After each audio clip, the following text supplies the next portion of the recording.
ওসমান হাদির কবর জিয়ারত করতে শাহবাগের নজরুল প্রাঙ্গণে এই মুহূর্তে বিএনপির ভারপ্রাপ্ত চেয়ারম্যান জনাব তারেক রহমান তিনি এসেছেন এবং তাকে ঘিরে নেতাকর্মীরা তার সঙ্গে এক নজর তাকে দেখার জন্য এখানে ভিড় করেছে। আমরা লক্ষ্য করেছি ঠিক একটু আগেই।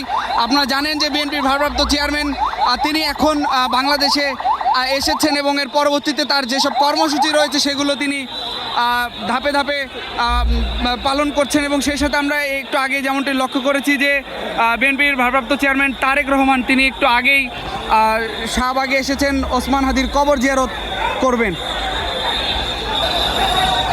তারেক রহমানের গাড়ি বহর ঘিরে আমরা ব্যাপক নিরাপত্তা লক্ষ্য করছি। আইনশৃঙ্খলা বাহিনীর বেশ তৎপরতা আমরা এখানে লক্ষ্য করছি এবং দেখছেন যে সিএসএফ থেকে শুরু করে বিজিবি এবং সেই সাথে বিভিন্ন আইনশৃঙ্খলা বাহিনীর ইউনিট তারা কিন্তু কাজ করছে এবং নেতাকর্মীরা কিন্তু গাড়ি বহর ঘিরে রেখেছে।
ভালো